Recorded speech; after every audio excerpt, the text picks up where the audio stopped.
Hello dear students, welcome to English Literature World. I am Avinash and in this video we will discuss a very sorrowful and Elizabethan sonnet, When I Have Fears, which was written by the late romantic poet John Keats in the year 1818. But it was published posthumously in the year 1848. Friends, we all know that John Keats was suffering from tuberculosis. And in those days there was no treatment for this disease. A person afflicted with this disease was certain to die soon. Even John Keats' mother and brother had already died with tuberculosis, and now it was his turn to die.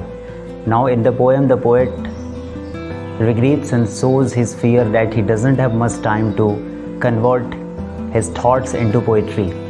He fears that he doesn't have much time to show the world his poetic talent. And with so many similar thoughts, he has written the poem. So without any further delay, let's get started.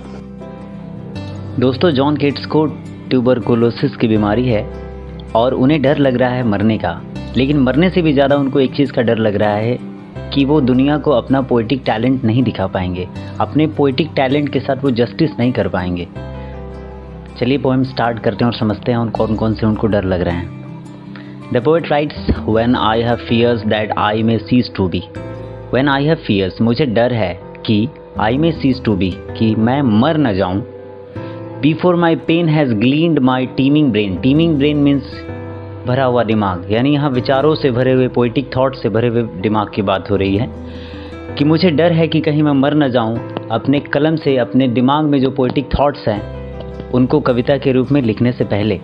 Before high piled books in charactery. Charactery means यहाँ library से मतलब है। मुझे डर है कि कहीं मैं मर न जाऊं लाइब्रेरीज़ में अपनी लिखी गई पोइट्री की किताबों का ढेर लगाने से पहले। किताबों को कैसे रखना चाहते हैं? ढेर लगाना चाहते हैं किताबों का, अपने लिखी गई पोइट्री की बुक्स का। Hold like rich garners the full ripened grain. Grain means अनाज। और किताबों का ढेर कैसे लगाना चाहते हैं लाइब्रेरीज़ में, कैरेक्टरीज़ में? जैसे कि एक किसान पके हुए अनाज का ढेर अपने गोदाम में लगाता है, वैसे ही वो अपनी लिखी गई पोइट्री की किताबों से लाइब्रेरीज़ में ढेर लगाना चाहते हैं। पोएट आगे कहते हैं, when I behold upon the night starred face, कि रात में मैं जब तारों से अंकित आकाश को देखता हूँ, आकाश के चेहरे को देखता हूँ। There is a clear use of personification in the line. तो huge cloudy symbols of a high romance, तो मुझे आकाश के वे बड़े बड़े बादल रोमांस के हाई सिंबल नज़र आते हैं, उच्च प्रतीक नज़र आते हैं। फ्रेंड्स, यहाँ पे पोएट कहना चाहते हैं कि उन्हें उन बादलों में अपनी पोइट्री लिखने के लिए एक प्रकार का रोमांस नज़र आता है, एक प्रकार का इंस्पिरेशन नज़र आता है। And think that I may never live to trace, और सोचता हूँ कि शायद अफसोस मेरे पास उतना वक्त नहीं है कि मैं उन बादलों के रोमांस का पता लगाकर उन्हें अपनी पोइट्री में कन्वर्ट कर पाऊँ। There shadows with the magic hand of chance, मेरे पास मौके का वो जादुई हाथ नहीं है, अर्थात मेरे पास वो मौका नहीं है, उतना समय नहीं है। Friends, with the magic hand of chance में पोएट ने पोएटिक डिवाइस पर्सनिफिकेशन का यूज़ किया है। पोएट आगे कहते हैं, when I feel fair creature of an hour.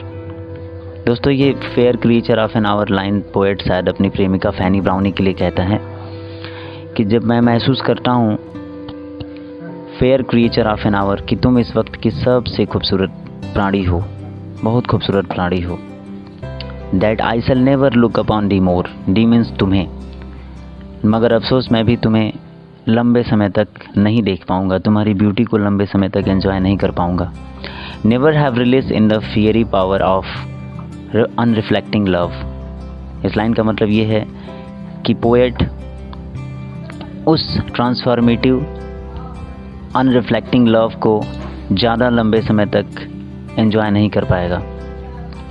अनरिफ्लेक्टिंग love, वो लव जो रिफ्लेक्ट नहीं हो रहा है, यानी वो लव जो फैनी ब्राउनी जॉन कीट्स से नहीं करती हैं, तो उस लव को, ये एक तरफा प्रेम को ये ज़्यादा समय तक एंजॉय नहीं कर पाएंगे।